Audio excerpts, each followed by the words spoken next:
Halloween was a huge hit, so quick reminder, use coupon code Pennywise, the very brief Halloween coupon before we change the price. At meetkevin.com for trade alerts, alpha report, course member live streams, and more. Shocking. Vegas casino CEO admits why the strip is empty. Let's find out what's really going on here. Las Vegas dead. Here's a few that I found looking online. Nobody comes here. There is no It's too shortage of people commenting on Vegas being dead. I always feel like people are like posting Vegas at like 2 a.m. or sorry, at like 10 a.m. on a Tuesday or something. And of course it looks empty. Like that's how Vegas works though. When you go out to Vegas, it's packed at night. And then during the day, it's dead. But let's see. It sounds like they've got potentially a conversation here with the CEO or something. Let's listen in to see what they did. Needs the people who made it lucky. And it's great that we have a team of experts tracking the tourism numbers here locally, courtesy our economics department over at UNLV. And one professor in particular doesn't like what he's seeing. Because we have a lot of questions for him right now. For months, we've been really shining a light on tourism here in Las Vegas with how few people, I say few because it's still in the millions, but it is down. We're wondering, is it slowing? Is it? During a not so recent earnings call, Caesars Entertainment's CEO, Tom Reed, made one simple statement that wasn't so simple after all. Seen numbers, billion and a half plus. I know last year was a little shy of that. I'd expect it to be another record. He said they were kicking out the lowest end. At first, wait, what did that have to do with the clip he just showed? The clip said record numbers. But that's also not an earnings call, what he just showed. Okay. At first, people thought he might have misspoken. Right. Yeah, I'm confused. People thought he might have misspoken. But the truth is, he didn't. They had no idea this would soon become the new business model. The following year, MGM's Bill Hornbuckle said the same thing, in calmer words. They weren't chasing budget travelers anymore. They were targeting quality customers. To them, that meant wealthier ones. If you don't have gamblers, right? You don't need as many dealers, let's say. You don't need as many tables open. Las Vegas is known for its bright lights, big bets, and nonstop action, but right now things are quieter than usual. A recent dip in tourism is sending shockwaves through the Strip, and casino workers are feeling the hit firsthand. Fontainebleau announced some layoffs. But Vegas didn't become an empire by catering to the elite. It was built on cheap buffets. $5.00 Hey, blackjack. you gotta go to Binion's. You know, you want cheap and a good experience. You go to Binion's downtown Vegas. Anyway, let's go look at a recent earnings call because I mean, so far I'm getting a stitched together argument here. I don't know. I mean, I did my flight training in Vegas. Shout out to Henderson and All In. Like, I loved my time there. I loved doing flight training there. I got my instrument rating and my pilot license out there. So, big fan. But let's go look. I mean, let's see. Let's start with traffic. This is the Caesars earnings call. Okay, no search for traffic. How about consumer? If I could get anything on the consumer. All right, big question is leisure demand. Are we going to see it improve? That's the difficult answer. That's the macro question. I know that mix will be better for us. Recall we have State Farm conference, so business travelers, right? But we're now, 4 months into this step down in leisure demand for Vegas. Oh, it is showing up in the earnings calls. And while we're better than we were in July, we're still not back to where we were on a year-over-year basis. So the question in 2026 will be, how quick does this recover? Oh, wow. Okay. So there might actually be some issues here. So let's see what date this was, this earnings call. But that is interesting, and it aligns with what we think with the K-shaped recovery of the consumer.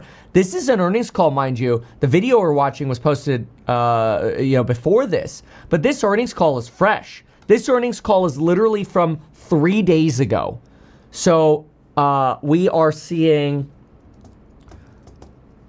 that demand decline. Look at this. This aligns with the K-shaped economy thesis. So once we look at the full context, it looks like you are getting compression in the lower end consumer. not the higher end consumer, which explains why they're talking about the State Farm Conference. The State Farm Conference is going to be your business cohort, which often is considered a more premium category. All right, fine. For regional, let's see what else we have here. But we're seeing flows improving, continue to see for demand for, okay, what is this? Let's see. Let's see what else we have here. Specifically around leisure demand, I heard positive leisure recovery, but I also heard that the group fill-in is mostly of sequential improvement, so quarter over quarter. We talked about last quarter, and based on the bookings we can see, it looked particularly soft, which is why we told you we were expecting a soft summer. There's not a lot of group business in Vegas when the weather is particularly hot. Yeah, right. So in other words, you want the business customers because they're going to spend more, but it's hot in the summer, so the business people don't come, so you're overly reliant on the leisure travelers. However, those people aren't showing up as much as they used to. July was the worst. August built on that. And then in September and October, it continued the softness. Leisure customer has been softer on a year-over-year basis. Our occupancy looks better and our rates look better than it did in the third quarter. So things are looking better now is what they're saying in the fourth quarter so far, but the third quarter was basically hell for them in terms of occupancy. So a lot of empty room. And you had told the market that you were promoting more last quarter and perhaps rolling out more promotions. Okay, that's a great question. We're trying to become more efficient in marketing. You're dialing back what's not working and expanding what does. Oh, look at this. And I want to be clear, there was a sense that we were getting into a promo war. Wow. So it's getting so promotional. You're getting into a promotion war against the other hotel operators just to try to fill your hotels. That's not great. So if you think about the way marketing works, you may lean on the advantages a little bit and say, I'm not going to be as generous in my give back as others, and you're still going to perform quite well. Okay, this is just sort of them marketing it. So I would think that what we're doing is kind of taking up that slack, not entering a promotional war, and we're not seeing a significant response to competitors. That suggests that this is going to keep going higher. And we expect looking forward as flow through looks better. So I sense like optimism, but you have to try to read between the lines a little bit here, and it just doesn't sound good. It sounds like they're like, yeah, we're hoping this will work, but we're not sure. We don't really want to be in a price war because then our investors are going to dump the stock. I don't discount that there are areas in our business and in Vegas that may have gotten over their skis price-wise. So in other words, they raised prices too much post-pandemic. So this could be a post-pandemic tanking where people are just finally saying F you for raising prices this much. There's a degradation of demand. Occupancy percentage was over 90% in the quarter. Yeah, but you want to be at, 100%, right? Like you look at cruise bookings, you overbook cruises at over 100% because some people aren't going to show up. Wow. Most of the days you could have gotten a room in Vegas for $29 plus a resort fee on the Strip. So there's a value trade in Vegas. Or people just aren't showing up because it's all the other bull crap that goes in that's too expensive. Everybody knows it's not the hotel room that makes the money. It's all the other crap you got to spend money on. The entertainment, the drinks, the food, whatever. Wow. So there's almost a little bit of a sense of panic here in this demand falling. I wonder what's going on with the actual numbers here. The only market I could think of that saw a significant shift in demand was Atlantic City. The rest of the countries performed kind of as you would expect. Okay, so this is more of a reference to Atlantic City. That's fine. So here's the CEO again. The biggest question is the consumer. Are we going to see that recover? Yeah, they don't know. Are we going to see it continue to improve or recover, or do we stall? That's difficult to answer. So in other words, here we are, halfway through the fourth quarter or a third of the way through the fourth quarter, and they still don't know if they're going to get a recovery in Vegas. That's actually not good. This is pretty bad. The big carriers are ripping us off. $100 plus a month for the same service that they've been selling for years. Contracts, hidden fees, it's all nothing new. That's why the sponsor of today's video is Helium Mobile. They're a new kind of carrier. And yes, they even have a plan that is totally free. The Zero plan is literally $0 per month. No contract, no credit card required, just bring your own phone and number. Perfect as a second SIM for light users, for travel, two-factor authentication, or maybe even your regular use. And if you need more, there's a Helium Affordable Air Plan and Infinity Plan. Way cheaper than the big guys as well, with nationwide 5G plus coverage boosted by their community-powered network. And here's the neat thing about Helium as well. You actually get rewarded for using your phone. Helium gives you cloud points you can redeem for gift cards at Amazon, Apple, and more. Families can even get kid plans starting at just $5 a month, so everyone stays connected without breaking the bank. So, bottom line, if you're paying $100 or worse more per month for phone service, you gotta ask yourself, why not check out Helium when you can get phone service for free? Click on the link down below in the description to download the Helium mobile app on iOS or Android today and try the plan that's reshaping how people connect. Paid sponsor of the channel. So look at this. I've actually got casino revenues up, but total revenues are actually down. Not much. But in this economy where everything is going up, on a 3-month basis, you actually saw negative growth in their year-over-year revenues on this third quarter. So this third quarter sucked. Hotel went negative. Other revenue went negative. Food and beverages went negative. The only thing that was up was casino. So casino was up. Their operating income collapsed. Holy smokes. Look at this. $513 million divided by 644. That's a 20% collapse in operating income for Caesars. Wow, maybe it's true. Dude, look at the interest. Holy smokes, man. They spend all of their operating income on interest. $576 million on interest, and they only took $513 million into operating income. Caesars is full of debt. Long-term debt, $11.6 billion. Long-term financing, $13 billion. That's $24 billion of long-term debt. Look at the bills they have to pay. The current bills they have to pay over the next 12 months. They have $2.2 billion in bills to pay. Bro, they have cash of $420, including their receivables and their restricteds. They have about $1.35 billion in cash and receivables, right? And $2.2 billion in bills to pay. They don't even have money to pay their bills because their interest expenses are so high. So they need to start selling stock or borrowing more. So let's go to their cash flow statement and see it happen. Let's find out. Cash flow statement. So they paid off some debt here. That's interesting. Yeah, because the interest is so high. They paid off $1.5 billion, but then they took out $1.2 billion in debt again. They actually spent some money repurchasing their stock. So in this last quarter, they did better. They borrowed less. They paid off some debt with some of the cash they have, but now they're running out of cash. So I don't know why you're spending $180 million to try to pump your stock here. I understand why they're paying down debt. This makes sense. And if I look further out, oh, this is 9 months. Oh, I'm sorry. That's 9 months. Oh, wow. So we don't even know what they did cash flow wise in the last quarter. I bet you in the last quarter they had to borrow more. That's fascinating. They're not even telling us that. Probably because it sucks. Wow. Okay, so that's interesting. But, some of this could have been driven by the first and second quarter where they had extra cash flow and they were able to pay off some of their debt. But I think their borrowings, I wouldn't be surprised if a lot of these borrowings were here, but it's going to get worse. They need to borrow more just to stay ahead, or they need to sell stock. So how's the actual stock performing? So let's go to Caesars. If I go to Caesars Entertainment, the stock's actually up right now, but it's bouncing off a low. Look at this.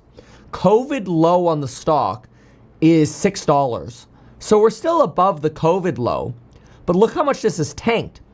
Since in the last 3 years, this stock has eviscerated money. In the last 3 years, this stock is down 83%.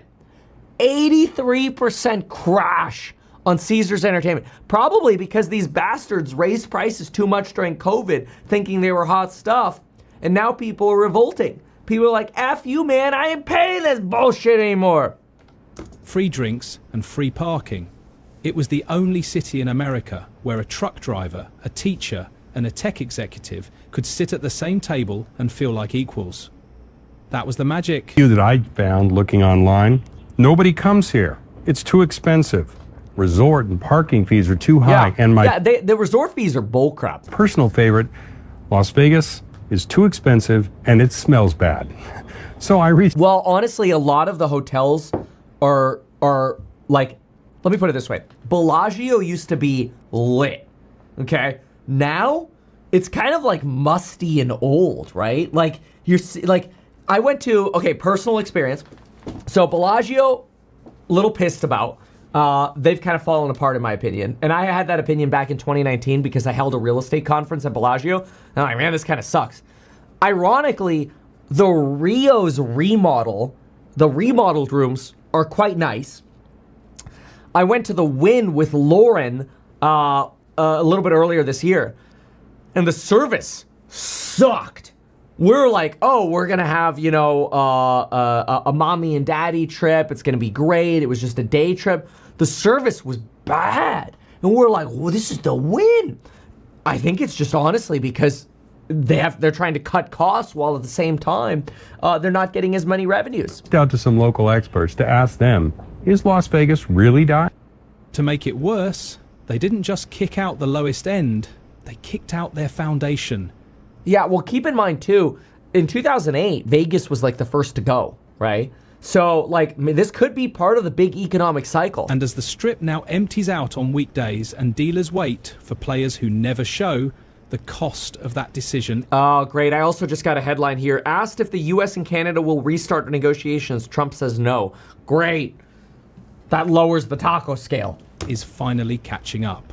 If you ever walked the Strip when it still felt alive, hit... All right, Phantom taxes. These, which I believe is simply an unintended consequence. We are forcing these individuals to move offshore. Stevens calls those levies phantom taxes, since gamblers could end up paying taxes on money they never saw. I don't think the executives blaming taxes are the problem. I think what it is, you're charging too much money, man. You guys got greedy. Averaging over $55 a night.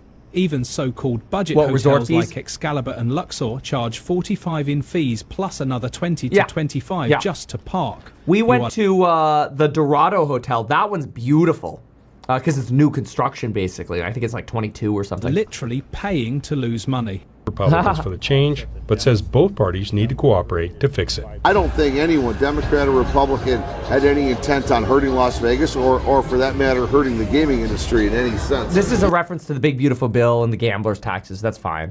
Okay, so, yeah, this is a $30 cocktail. Okay, so this is the other pisser. If you go to, like, a UFC fight in Vegas, they'll charge you literally, like, Lauren's like, Kevin, get me a cocktail. I'm like, all right, $40. $40 freaking dollars. That's insane. During the Great Recession, when somebody wrote that Las Vegas was the nation's greatest ghost town in waiting, right? And then during the pandemic, we all did it. We all took that walk down the Strip when nobody was there. It was unbelievably scary in terms of how are we going to bounce back? And yet still, here we are today. It's not how many... And now the city is starting to feel it. Visitor volume fell 11% this June, with 1.5 million fewer tourists in the first half of the year alone. Right. The Strip isn't empty because people forgot about it. It's empty because the house changed the rules and the players walked away. Okay, Vegas so a reference to the big, beautiful bill and the gambling issue, that's possible as well. But you are also seeing that leisure demand down, which is problematic. So they are actually getting hit. This is true. So, like, in fairness, I started this segment out by talking about how, are people just on TikTok, like, trying to look for some drama? This is actually real. This is happening. Gaming industry for the Nevada Independent, he tells me tourists are getting off the Strip. Well, guess where they're going? Red Rock Resorts, Boyd Gaming Properties. Yep. They all did well in the last quarter. It's a lot of locals because locals don't go to the Strip. Remember how I just mentioned the Dorado Resort? I'm 98% sure the Dorado Resort Vegas is a Red Rock resort. I'm pretty sure. El Dorado. I can't find. No, where is it? Not El Dorado. Where is it? What's it called? I can't find this darn thing. Vegas. What's this place called that I went to? Dorado Resort. Let's see if I can find it. It's close to Henderson. I don't know. Maybe I got my name wrong on it. But let me go to. I'll just go to Henderson. Here, I'll go to Henderson Executive Airport because this is where I did my flight training. And then where is the casino? The one that I'm thinking of is off of County Clark Road by Costco. Durango, not Dorado. Duh, dumbass. Sorry, folks. I don't have the best. It's right across IKEA. Lord and I were here and we're like, hey, we can walk to IKEA. And then we're like, bro, it's 100 degrees. We're not going to walk across the highway to go to IKEA. But so Durango, they're off strip. It's easier to get to from the Henderson Airport. It's a small resort, but it's really, really nice. And I'm pretty sure Durango is a Red Rock resort. Let's see here. Hotel Durango. Here we go. Durango Hotel and Casino. Roads. There it is. Owner, Red Rock Resorts. Boom! And opened in 2023. That's what I thought. That's the same experience I had. Get off the strip where the service has gone to crap and go to some of these newer resorts. Same thing this guy's saying. And not going to pay the prices down there. Say the out-of-town visitors from Southern California, that's me. They're discovering some of the local property. That's me. And it's not just brick and mortar competitors. Online gambling is... Dude, honestly, having an IKEA next to Durango is like, it's kind of a plus. Exploding too. In July... We went and had lunch there, and the lunch was like $8. 2025 alone, digital casinos raked in $1.78 billion, 0 cents, up more than 20% from the year before. Players are swapping plane tickets for phone screens. They can gamble from home, get better odds, and skip. Right, exactly. That's the thing. With the betting markets now, you can do your betting at home. So these are a lot of issues for Vegas. I think they're right about that. Bellagio, Wynn, Aria have all reported cooling demand from their elite guests. Because here's the thing. The rich don't need Vegas. They can play in... We got the stock market, bro. Monaco, Macau, or Singapore, where exclusivity feels authentic and privacy is part of the package. Vegas tried to reinvent itself as a luxury playground, but forgot it was already something far more powerful, the people's casino. The irony is brutal. In trying to escape the chaos that made it famous, Vegas cut out the very soul that kept it alive. The showgirls, the slot players, the bus tours, the retirees chasing luck. They were never the problem. They were the heartbeat. Now the Strip is learning what every casino should know. You can't outsmart math. When the middle class disappears, even the rich lose the crowd that made them feel rich. That's an interesting line. Take that for what it is. But yeah, it makes sense. It makes sense. So I have to say, I'm surprised. I thought that a lot of the TikTok stuff was honestly just clickbait, that Vegas was dying. But I think Vegas is getting the big middle finger, which is y'all raised prices too much, you got too greedy, and now it's going to show up in the corporate earnings. Sucks to suck, basically. So that is my assumption here of what's going on. I'm going to look at one more. I'm going to look at Wynn. So we'll go look at the Wynn Resorts 10Q. I didn't have a great experience at the Wynn. That doesn't necessarily mean their earnings are down, but they are an on-strip property. So why don't we go take a look at it? We looked at Caesars, and so let's look at the Wynn. And then we've got, here we go. This is Wynn Resorts Limited. Let's see if they're winning. Wow. Almost no growth in operating revenues as well. 1.7 billion versus 1.737 divided by 1.732. Wow. That's 29 basis points of growth, which looks like 0.29% growth. Nothing. Basically negative with inflation. Wow. How's their profit? So their operating income is also down. 264 minus 269. 264 divided by 269. I've got about negative 1.9% operating income. Yeah. So even the Wynn, which is tailored to more of potentially a luxury style customer. Wow, look at their earnings per share. They're at, what is it, because of interest?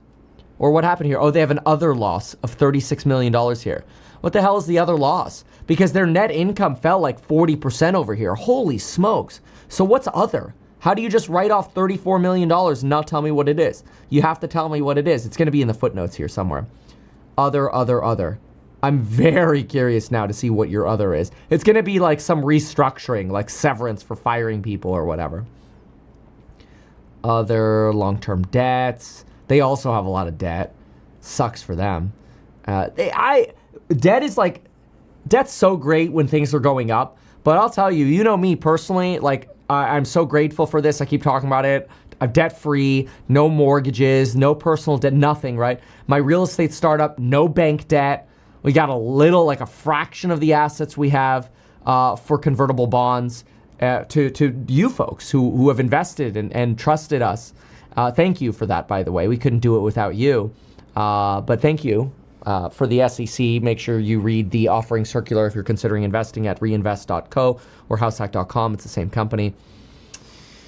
Okay, so other. Why can I not? I want to find out what happened with the write-off. So I'm just going to Command F it because I can't find it.